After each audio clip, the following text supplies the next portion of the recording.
এখানে আমি 1 কাপ মতন মেজারিং কাপের 1 কাপ চিনি নিয়েছি, এবার এটাকে গুঁড়ো করব কাস্টার্ড কেকের জন্য। কাস্টার্ড কেক বানানোর জন্য এখানে আমি কিছু চেরি নিয়েছি, কিছু কিশমিশ আর কিছু মোরব্বা বানিয়েছি। সাধারণত সবাই টুটি ফ্রুটি ব্যবহার করে, তো আমি একটু আলাদাভাবে করছি। টুটি ফ্রুটিও দিই, তো এটাও দিলাম। এবার সবগুলোতে একটু ময়দা দিয়ে নিচ্ছি অল্প করে, কারণ ময়দা দিলে জিনিসগুলো কেকের তলায় লেগে যাবে না। তাই আমি সব কিছুতে একটু ময়দা ছিটিয়ে নিই। কাস্টার্ড কেকের জন্য এই উইকফিল্ডের কাস্টার্ড পাউডার ভ্যানিলা ফ্লেভারটাই ব্যবহার করছি, দেখতেই পাচ্ছ।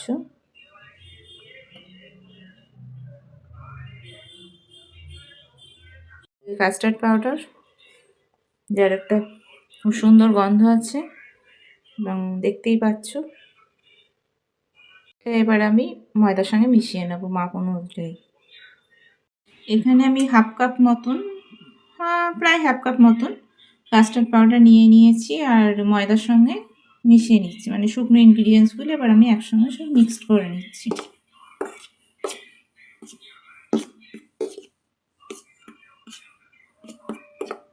আমি হাফ কাপ মতন সাদা তেল নিয়ে নিয়েছি, এবারেতে আমি চিনি গুঁড়ো মেশাবো কাস্টার্ড কেকের জন্য, তো মিক্সিং শুরু করে দিচ্ছি।